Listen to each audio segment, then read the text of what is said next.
दोस्तों, इस वीडियो में मैं आपको कुछ प्रैक्टिकल तरीके बताऊंगा जिससे आप भी पावरफुल बन सकोगे।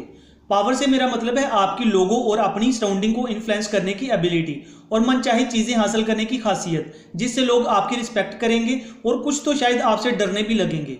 सो let's begin. Law number 4, always say less than necessary. मेरा एक दोस्त है जो बहुत ज़्यादा बात करता है, चाहे उसे कोई पूछे या ना पूछे, वो अपनी एडवाइजेस और ओपिनियंस सबको देता रहता है। जिससे हुआ क्या है कि अब कोई भी उसकी बातों को इतना सीरियसली नहीं लेता, चाहे उसकी बात सही और इम्पोर्टेंट ही क्यों ना हो। उसे बहुत गुस्सा आता है जब वो एक ही बात बार बार बोलता है पर कोई उसकी बात सुन ही नहीं रहा होता है। दूसरी तरफ मेरा एक दोस्त है जो बहुत कम बोलता है, पर जब भी वो बोलता है सब उसकी बात गौर से सुनते हैं। यहाँ तक कि अगर कोई दूसरा बात कर रहा होता है तो वो चुप हो जाता है उसकी बात सुनने के लिए, चाहे उसकी बात इतनी सीरियस या इंपॉर्टेंट ना हो। ये चीज़ दिखाती है कम बोलने का पावर। ऐसे ही मैं आपको कम बोलने के कुछ और फायदे बताता हूँ। पहला, इससे लोग अपने बारे में ज़्यादा से ज़्यादा रिवील करेंगे, क्योंकि आप कम बोलना सामने वाले को ज़्यादा बोलने पर मजबूर करेगा। दूसरा, लोग आपके एक एक वर्ड को गौर से सुनेंगे। तीसरा, कम बोलना आपको कुछ भी गलत या फुलिश बोलने से रोके रखेगा। याद रखें कि एक पावरफुल इंसान कम बोल के ही लोगों को इंप्रेस और इंटिमिडेट करता है। Law number 7, get others to do the work for you. हमें अपना कीमती टाइम और एनर्जी बचाने के लिए दूसरों की नॉलेज, विजडम और भागदौड़ की मदद लेनी चाहिए। हमें कभी भी वो काम नहीं करना चाहिए जो दूसरे हमारे लिए कर सकते हों।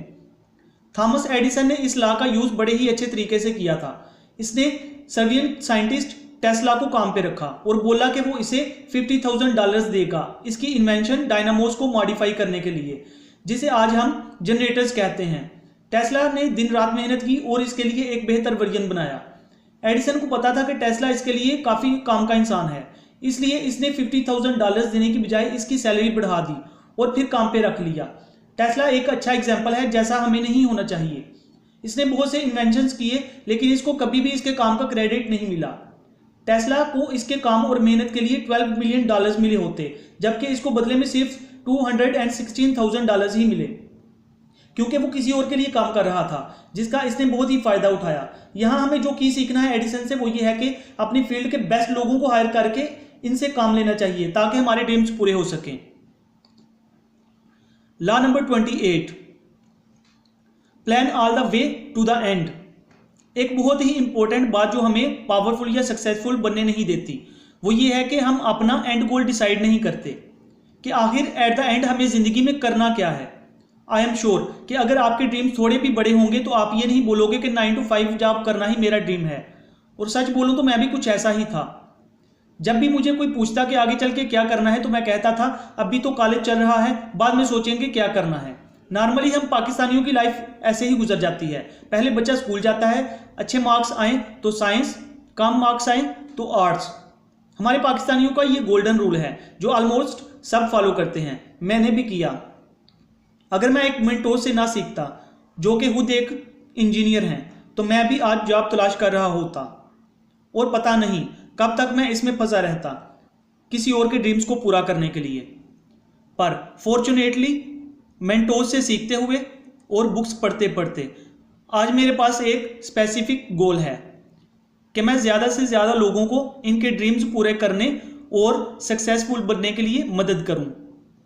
अच्छी बात यह है कि आप भी दुनिया के सबसे सक्सेसफुल इंसान बन सकते हैं।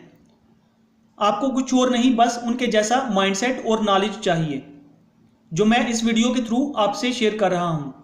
सो अगर आपको पावरफुल और सक्सेसफुल बनना है तो पहले अपना एंड गोल डिसाइड करो, फिर इस गोल को पूरा करने के लिए जो रिक्वायर्ड स्टेप्स हों वो लो, ना कि उसका उल्ट जो यूजुअली हम करते हैं। ये 3 लॉज मैंने एक ज़बरदस्त book 48 laws of the power by Robertson में से सीखी है, जो कि काफ़ी मानी हुई बुक्स में से एक है। अगर आप भी अपने ड्रीम्स को पूरा करना चाहते हैं तो मेरे नंबर पर रब्ता करें और अपने ड्रीम्स मेरे साथ शेयर करें। मैं आपके ड्रीम्स पूरा करने के लिए आपकी मदद करूंगा।